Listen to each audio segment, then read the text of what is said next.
Hey there guys, this is finally going to be the last video I am hopefully ever going to do on this lean code troubleshooting issue. Today is a good day. I think I'm finally ending my journey here on this problem. So maybe let me back up and describe kind of what I've all been through with this truck. So this is my '05 Chevy half-ton with the LM7 5.3 liter in it. And I've got some videos posted up there, guys, that kind of talks about troubleshooting the pinging that these trucks develop. So my whole kind of experience here started with the pinging problem.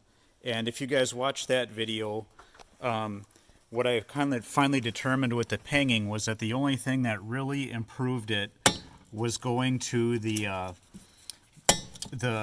heavy-duty Fel-Pro intake gasket. So you guys can see it kind of where my fingers are down there, where it's kind of that thick rubber ring underneath the injector. That's the kind that has like the metal bonded plate that kind of sits on the heads, the bolts on the heads, and kind of locates itself, and it's thicker than the original GM one. That was the only change I ever made as I was going through my troubleshooting process that ever improved the pinging. And I would say the pinging now on this truck is it's livable. It only pings just a little bit when I'm, like, say, doing a slight uphill grade in top gear with the torque converter locked. And if it starts to ping a little bit, running 87 octane, I will just kind of get into the throttle just a little bit to unlock the torque converter, kind of perk up another 400 or 500 RPM, and the pinging will go away. So I've kind of determined that probably without a reprogram or like an aftermarket tune, with GM's stock super advanced timing on these LM7s, it sounds like it's a common issue, and that's going to be about as good as you're going to get. And they talk about that in the owner's manual too. So, but the reason I'm bringing that up, guys, is in the process of finally getting to the point of trying the intake manifold gasket, I had tried a bunch of other stuff first. I had done plugs and wires with factory GM wires and Delco plugs.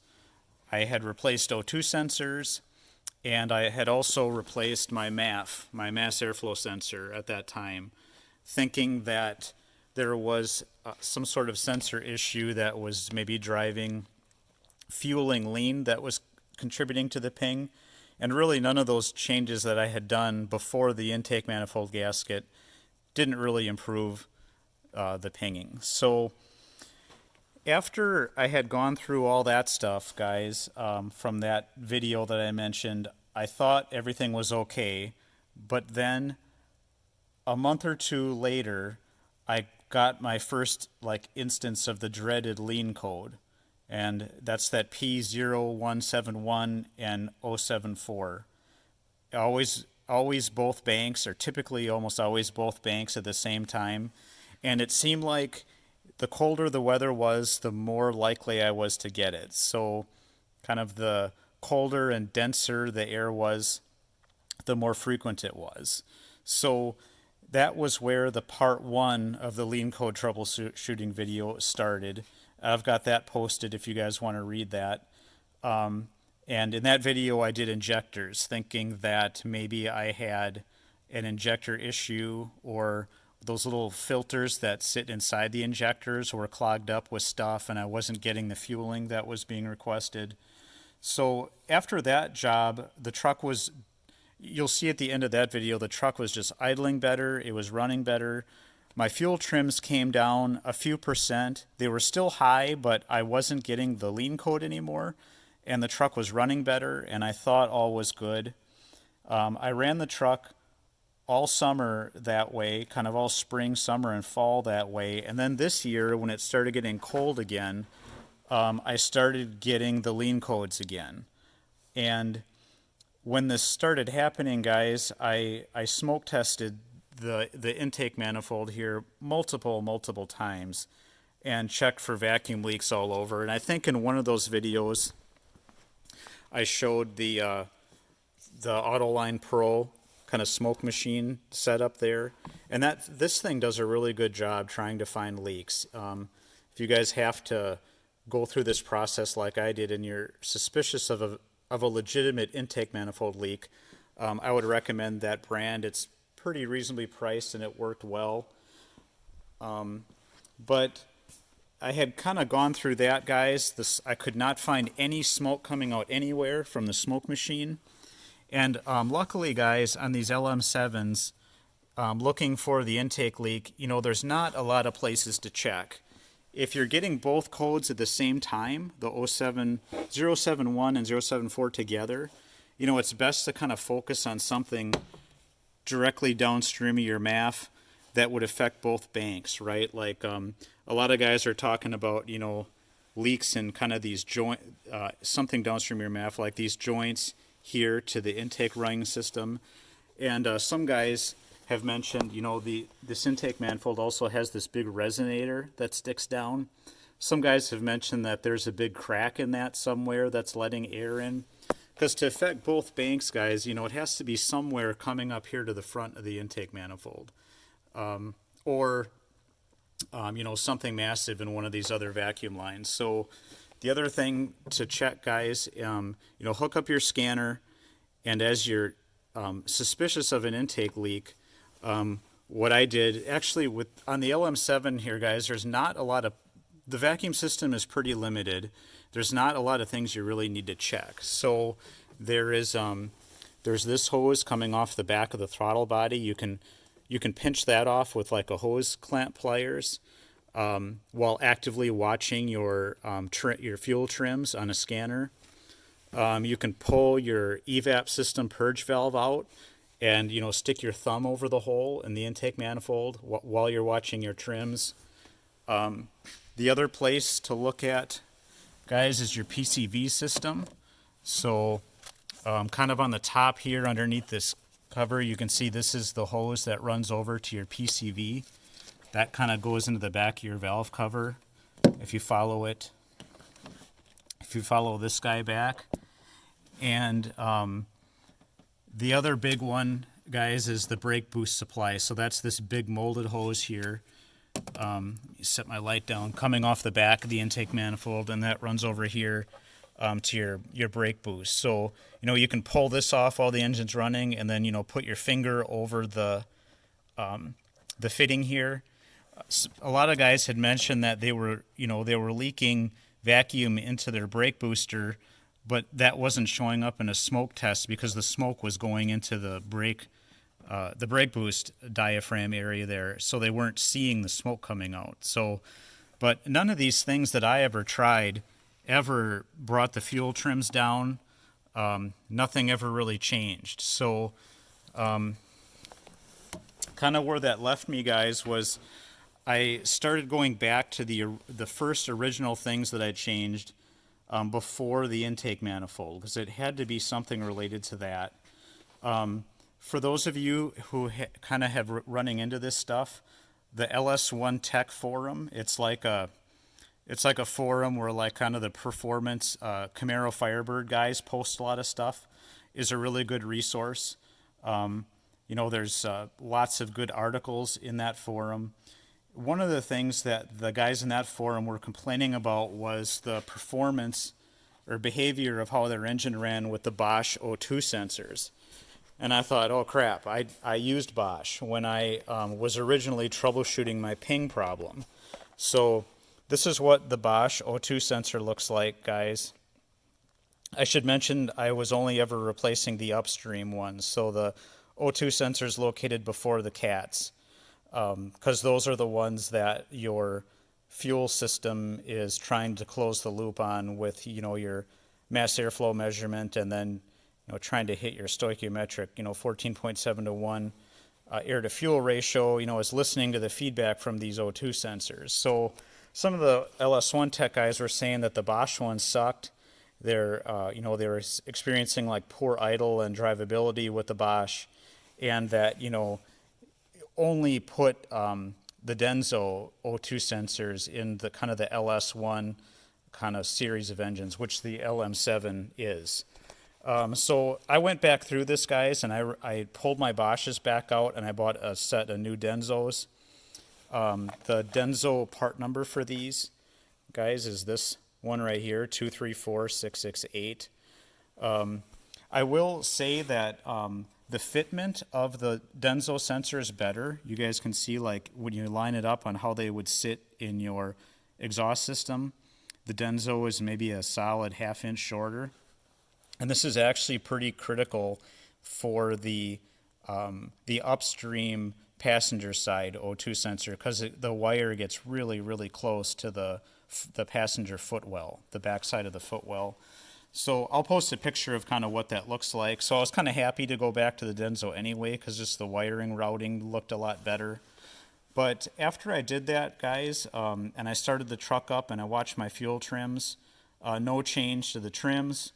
And even with like the Bosch O2 sensors, I was seeing good switching behavior. You know, like when you watch this on the scanner, you should see kind of the waveform going back and forth between, you know, like 100 and 900 millivolts. I didn't really see much of a change in the output waveform behavior between the two. So unfortunately, that lead was a dead end, but I wanted to just mention this, guys. The Denzos are not much more expensive, so just go with the OEM Denso, then you know that kind of you rolled that out.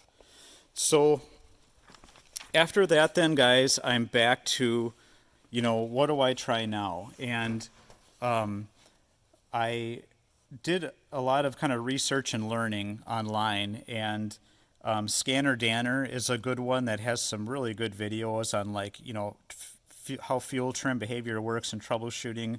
Schrodinger's box is another really good one. So I was confident, guys, that if I took this truck in somewhere to try to diagnose it, I would just probably spend, you know, thousands of dollars of guys screwing around trying to root cause this issue. So watching videos like this, guys, really helps you understand how the system functions, and you can troubleshoot it yourself then for free.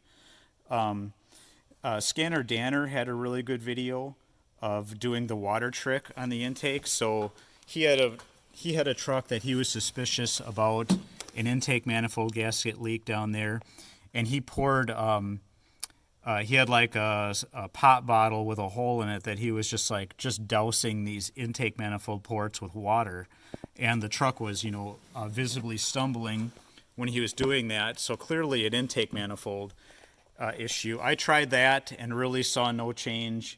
I was confident that this Fel-Pro kind of deluxe gasket I put in was sealing. And the other thing, guys, is like that LS1 Tech website. There's a bunch of guys on there, probably GM techs too, that you know, had mass airflow sensor flow ranges shown. So you know, they would run the engine, and you know, they kind of gave typical outputs for the MAF. And when I checked those ranges against the MAF that I had installed, I had previously, during my troubleshooting process here, trying to kill the ping, I had replaced my factory GM mass airflow sensor with a new Delphi unit. This is the part number of the Delphi one that I installed. This is supposedly the one that was correct for my truck. It listed this factory OEM 251-68491 as an interchange part number.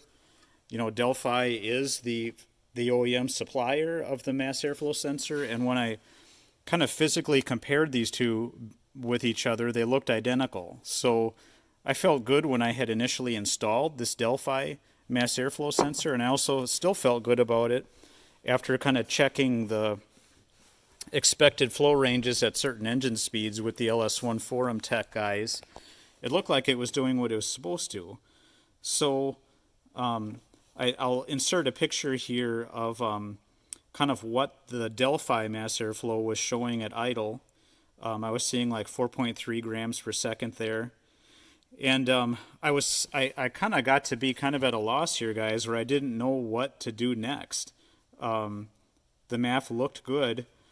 So being kind of at the end of the road, I was left with either replacing the MAF again, or maybe pulling the whole intake manifold and looking for maybe an internal crack, or like checking the alignment of the ports with a straight edge or something.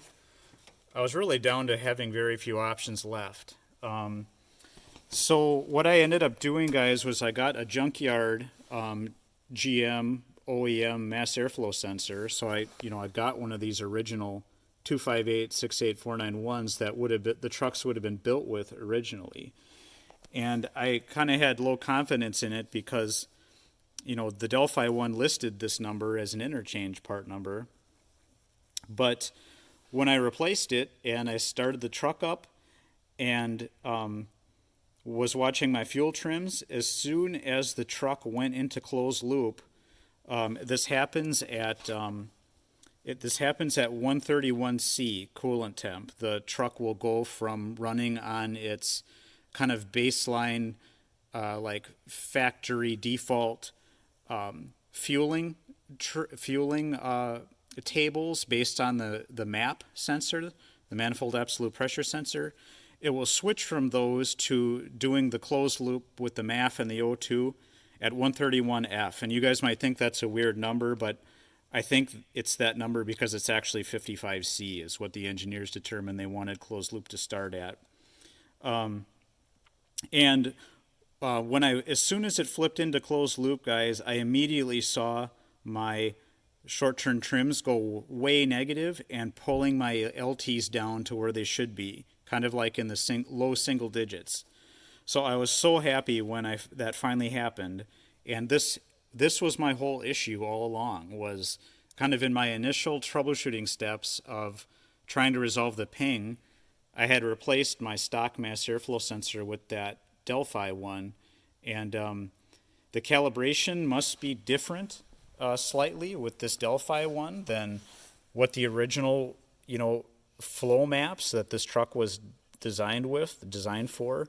I mean, when you physically look at them, they're identical, like where those little sensing resistors are in the airflow. And I mean, there wasn't a single difference in the mold shape or anything, so I'm confident that this isn't like some knockoff China one. You can tell they came out of practically the same mold.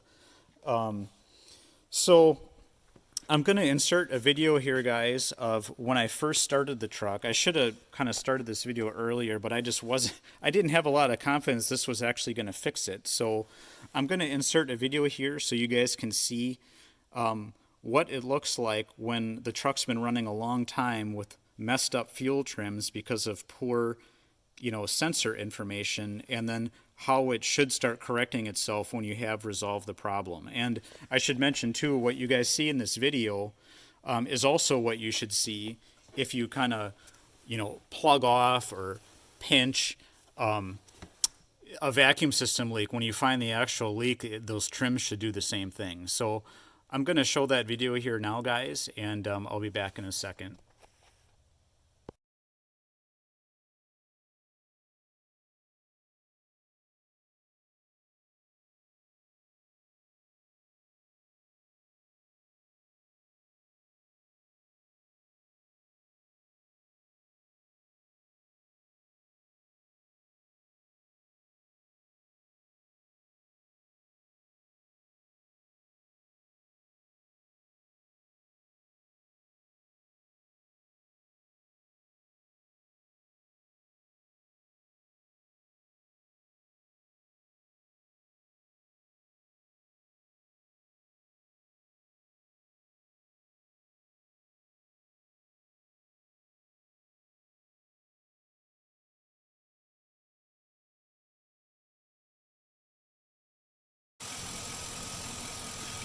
All right, guys, I got the truck here running again. I just had one other thing to mention. When I was in the process of troubleshooting, guys, I also did pull a spark plug to just look at it and just see if I was actually running rich, because of overfueling from poor data. I'll insert a picture, kind of what I saw there. I guess I didn't really see anything super obvious. I kind of read that kind of those red, kind of the red insulator around the center electrode there is normal for fuel being in your additives, and I do run BP fuel, So something with that invigorate additive package, you know, must cause that to happen. So that didn't really lead me anywhere also, guys. So let's see, coolant temp. So I just wanted to show you guys some active data here from the scanner. You can see I'm in closed loop now. I just passed the kind of the 55C 131 threshold, and you guys can see the fuel trims there. Here's my long terms. Here's my short terms. Just look fabulous. I mean, this is about as good as you could ask for. And you can see my mass airflow here is reading 6.3, 6.4.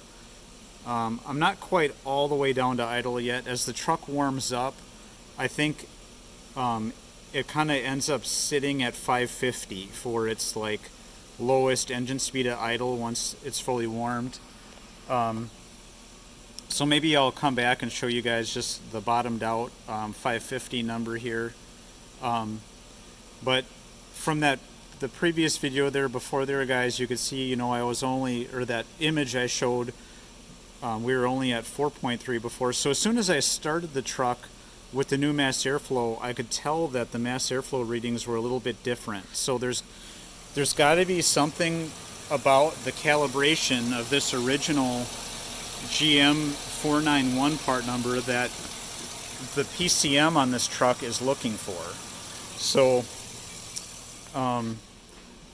let me just bring this into the truck. So I don't like you guys to waste money buying mass airflow sensors if the one that's on your truck is good.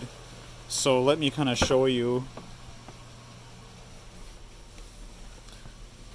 We'll kind of get engine speed and mass airflow in the same window here. So let's kind of sit up here at 1,000 RPM. Let's kind of raise.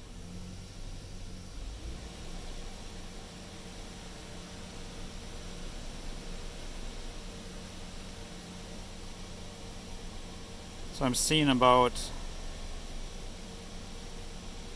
I'm right at about 1,000 there now. Maybe 9 grams per second at 1,000. Let me go up to 2,000.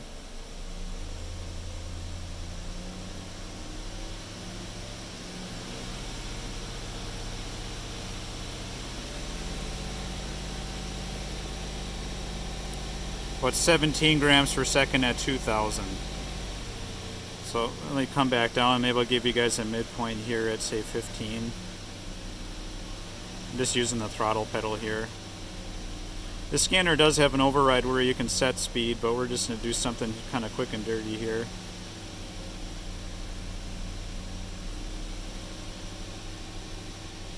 It's about 12.5 grams per second at 1,500. So I'm going to idle back down here.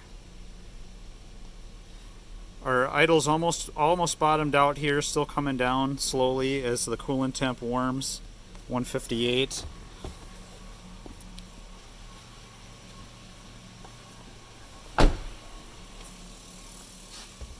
Set this back on the bench here, guys. So yep, we're getting really close now. 563 at 161F.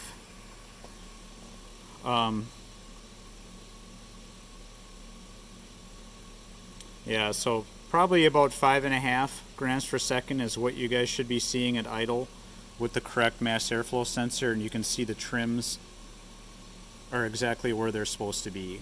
So I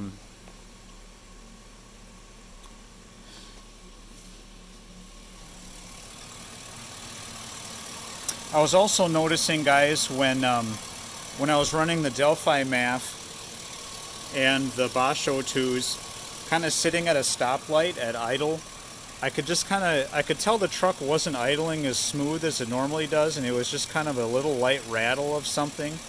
Not bad. There were times too where like I would pull back into the shop and I could hear it oscillating just a little bit. So still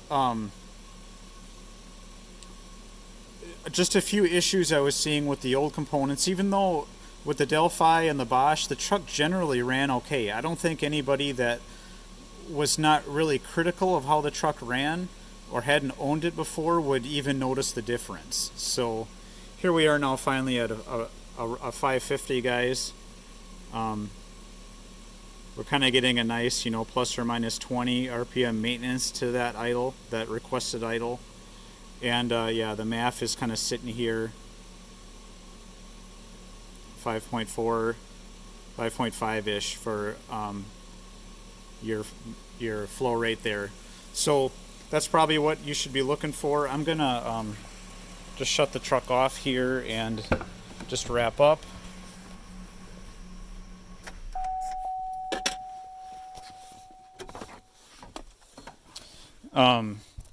So yeah, guys, this is part 2, hopefully end of my journey with this problem. These are really frustrating problems to try to solve. I know the Schrodinger's box guy just always rags on the parts cannon guys.